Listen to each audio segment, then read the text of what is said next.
y hablar un poco de lo que como sociedad nos interesa a todos, nuestros chicos, el futuro de los niños, la crianza. Muy diferente en estos tiempos a cómo nos criaron a nosotros, ¿no? Yo me acuerdo, mi viejo me miraba y yo ya sabía lo que tenía que hacer o no.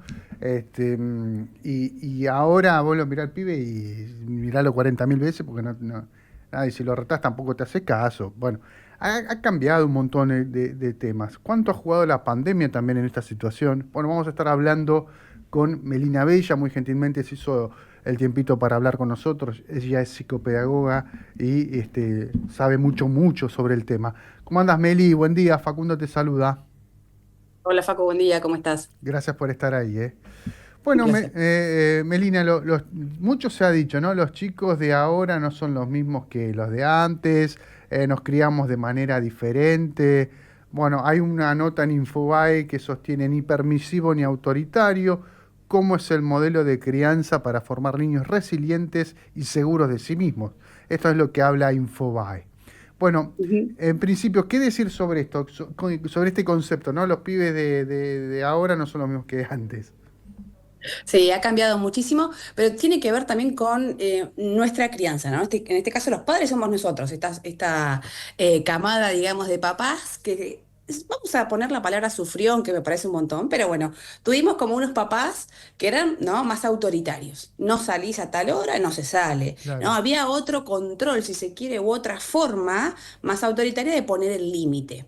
Después venimos nosotros como padres a decir, bueno, yo no quiero repetir con mi hijo esto que me pasó a mí, entonces soy más permisivo. Y de pronto, claro, tenés entonces chicos, adolescentes o un poquito menos de edad que no... A ver, no tienen como esta posibilidad de tolerar la frustración, porque como todo le damos, todo le decimos que si quiero un celular lo tenés, quiero esto lo tenés, quiero aquello, y cuando se enfrentan, por ejemplo, con algún error, sea del colegio, sea donde sea, aparece una gran frustración. Tal Entonces, cual. lo que viene a repensar este modelo, ¿no? Un poco de criar chicos desde un lugar más de límites claros pero con amor, ¿no?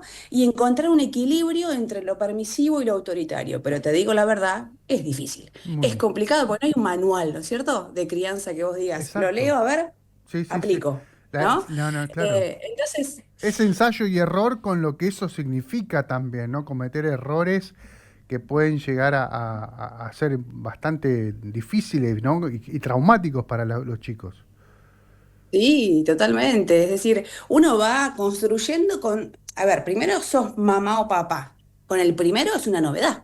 Entonces vos decís, bueno, me construyo yo en función de un otro a cuál tengo que criar. ¿Y cómo lo hago? Y tenés a la abuela materna, a la abuela paterna, a la mamá, ¿no? Mm. Digo, tenés agentes alrededor que te dicen qué tenés que hacer o cómo vestirlo o cómo, ¿no? Si lo levanto de la cuna, si no lo levanto, porque Claro, si llora, claro. lo hace más mañoso. Entonces, el padre se encuentra en un contexto abrumador. Mm. Y yo creo que si bien uno puede leer este tipo de artículos que están buenísimos, que salgan a la luz, se compartan y difundan, ¿no? Creo que igualmente tenemos que hacer nuestro propio camino y recorrido, porque Exacto. también tenemos una personalidad específica, ¿no? Hay papás que no tienen paciencia y Mm. tiene que ver con su personalidad. Digo, personas impacientes y personas que son más pacientes, ¿no?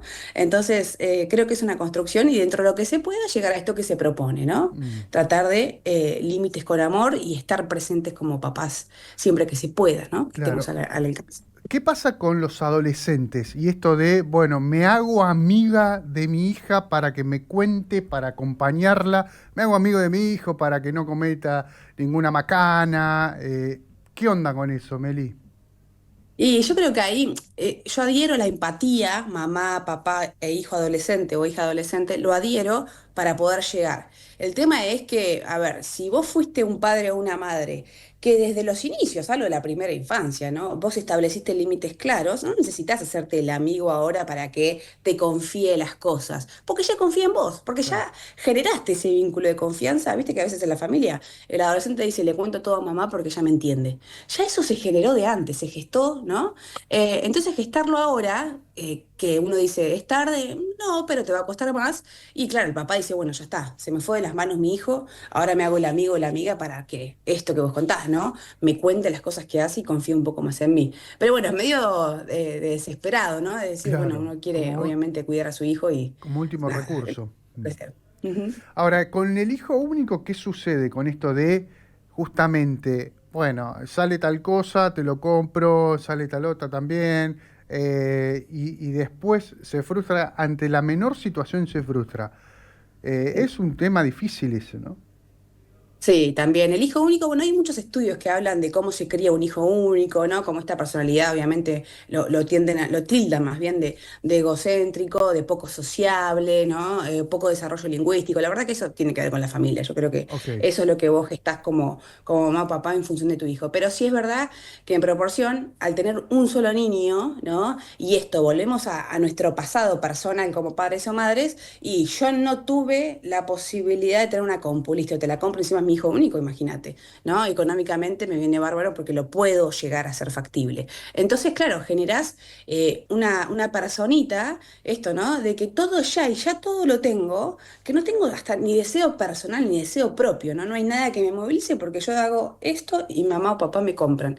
Entonces, es complicado. Yo diría que siempre esté establecido mediante una meta. Vos le querés regalar la consola de videojuegos, bueno, se la tiene que ganar, digamos, buscar una forma de que, bueno, a ver, hijo, ¿cómo te fue en la escuela? ¿No? Digo, como premiarlo y no dársela por dar porque te pareció a vos que estaba bien. Quizás ese equilibrio podés encontrarlo entre que tu hijo o hija lo tenga y, ¿no? Y no deliberadamente. ¿Qué pasa con las emociones y la pandemia? La otra vez en la escuela se hablaba mucho de, bueno, la película esta de Disney, las emociones, Sí. bueno, que se trataban la temática, llevaban a los chicos al cine, bueno, y planteaban ahí que, bueno, el tema de las emociones, que cuesta expresar las emociones en la mayoría de los chicos por el tema de la pandemia. ¿Qué ves ahí, Meli? ¿Cómo impactó eso? ¿Es verdad eso?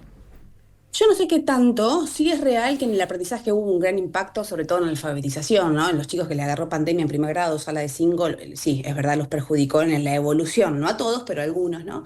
Pero emocionalmente sí es verdad que algunos chicos quizás quedaron más, vamos a hablar de la palabra trauma, aunque por ahí suena fuerte, pero bueno, puede ser un pequeño trauma que haya quedado producto del encierro, ¿no? Pero depende también cómo lo ha vivido el contexto familiar. Si yo te digo, bueno, este chico estuvo inmerso en una familia que la mamá y el papá quedaron internados. Ahora están Ah, bien, claro. pero falleció la tía producto, digo, ¿no? Si hay un contexto desfavorecedor que le pasó a ese chico, eso es un trauma grande, ¿no? Entonces, digo, para mí tiene que ver con cada hogar de lo que haya sucedido, lo que haya pasado, no es tan deliberadamente Generalizado. como la pandemia generó, ¿no? Me Sí, sí, parece a sí, mí, ¿eh? Es sí. por lo que veo, al menos en el consultorio, ¿no? No, no Bien. lo veo como algo que a todos les pase, ¿no? Ujú. ¿Y qué estás viendo con el tema del aprendizaje? La otra vez Víctor Hugo mostró un estudio de una provincia del interior, creo que era La Rioja, en donde realmente el tema de la lectura, él hablaba de la lectura, tercer grado, no es como antes, ahora que tenías que saber leer. ¿Qué pasa ahí, Meli, con el tema del aprendizaje en los pibes? Ay, es un gran tema que me encanta hablarlo y gracias por preguntarlo. Aunque puede que gente que esté de acuerdo o no, la realidad que nos atraviesa es que tenemos chicos en tercer grado que aún no leen, no están alfabetizados. Esto es impensado, ¿no? Hace unos años, cuantos atrás, y lamentablemente es lo que tenemos. Ya antes le decíamos la pandemia, ¿no es cierto? Esto que yo te decía que sí, aquel niño que estuvo en, pero ahora ya está, ya pasó, ¿no? Digo, hace 5 años Cinco que años, claro. atravesamos esto, 4 años. Y la realidad es que creo que tiene que ver con el tipo de enseñanza. Yo sé que me meto en un campo complejo, pero es la realidad. Lo que veo en el consultorio es que la enseñanza constructivista que se da en las escuelas no es para todos, ¿sí? Si querés hablar de inclusiva, bueno, no es inclusiva. No de inclusión. Es decir, 30 alumnos, 20 se alfabetizan con esa modalidad y hoy 10 llegan a mi consultorio y los alfabetizo desde la enseñanza explícita. Entonces yo lo que siempre digo es, ¿por qué no unimos? ¿Por qué no flexibilizamos la enseñanza para que nadie quede afuera, ¿no? Pero eso es lo que nos está atravesando, es real. Lo que Y, dijo Víctor Hugo, no lo escuché, pero es así. y en casa, ¿cómo podemos reforzar el contenido de la escuela, ¿no? ¿Cómo lo Ujú. podemos hacer, Yo- Meli? sí, cómo hacerlo posible, ¿no es cierto? Sí, sí. Yo creo que si todo papá que nos esté escuchando, mamá de nuestra edad, 40 casi años, ¿no? Y un poco más también, creo que recuerda cómo se alfabetizó, que era desde, esta es la letra M, ¿no? La M, y suena así, se escribe así, ¿no? Bien a la vieja usanza, si se quiere. Yo creo que esa modalidad es la que sirve, que eso es lo explícito y todos lo podemos hacer en casa. Entonces, nada. que ojalá los papás se pusiesen, aunque sea un poquito, todos los días con su hijo y vas a ver que cambia. Yo tengo un pacientito que la mamá lo está haciendo y los logros son semana a semana. Qué bien. Es increíble, ¿no? Esa modalidad. Yo entiendo que la actividad del docente está sobredimensionada Mm. y realmente a veces tienen aula de 30 y pico de pibes y uno está desnivelado sobre el otro, uno va más. Ahora, cuando te hablan de un proceso, dice, bueno, a ver, no entiende la consigna de realmente de un problema de matemáticas, no se lo replantea. Eso también estoy observando, que los Mm. chicos no se repreguntan o les cuesta analizar, este, tengo dos termos, ¿cuánto me falta para llegar al tercero? Y se quedan, o sea, por ejemplo, ¿no? Se quedan así. ¿Qué ves ahí? ¿Qué está pasando, Meli, con eso? Sí, ahí hay una mezcla de falta de comprensión, que hay un montón, es decir, no comprenden lo que están leyendo, eso es real, y creo que la base de eso tiene que ver con la falta de vocabulario, o en este caso matemática, con la falta de instrucción explícita previa, ¿no? Por ahí llegaron a cuarto grado zafando en matemáticas, ¿no? Que los contenidos mínimos estaban, y un cuarto grado donde cambia la currícula, ¿no? Se hace un poquito más compleja en contenidos, o al menos debería. Entonces el chico dice, pará, yo venía sumando dos pececitos más un pececito, ¿no? Y ahora de pronto tengo esta estructura. Entonces, hasta que quizás desde el colegio, pero no para cargar a la docente, como Sí, bien decís, sino también desde el hogar, debería haber más estimulación para poder comprender no solamente una situación problemática y cómo resolverla, sino comprender textos, ¿no? Porque también es donde más se ven prácticas del lenguaje, que hay una carencia tremenda en ese aspecto, ¿no? Pero creo que tiene que ver con esa falta de vocabulario y de instrucción, ¿no? Previa, que no lo favorece. y también le observo, Meli, se me viene una catarata de preguntas, ¿no? De que los chicos están escribiendo en imprenta, no tanto en cursiva como hacíamos nosotros. Hay una Sí. tendencia a abandonar la cursiva, ¿no? ¿Eso es por la era de la tecnología? ¿A qué se le atribuye eso? Mira, hay dos cuestiones. Una tiene que ver con que hay una campaña de que dice que la cursiva no es inclusiva. No sé si lo has leído así en redes, ¿no? Hashtag la cursiva no es inclusiva. Porque claro, tenemos muchos chicos con desafíos en el desarrollo motor que no alcanzan realmente a hacer la cursiva. O sea, es decir, hay una imposibilidad motriz, ¿no? Entonces, no incluye a estos chicos.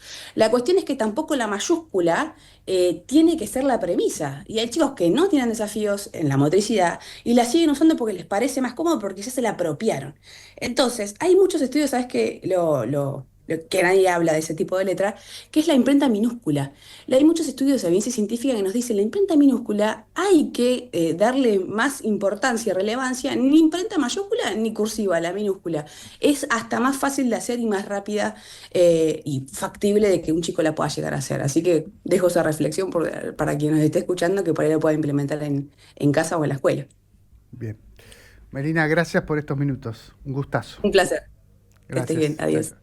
Ahí está, Melina Bella, psicopedagoga con orientaciones para nuestros chicos, ¿no? Y cómo acompañar también en el proceso de aprendizaje en casa, complementando lo de la escuela, teniendo una orientación y ni siendo ni permisivos ni autoritarios, sino buscar el equilibrio común. Ensayo y error, pero con cuidado y con atención.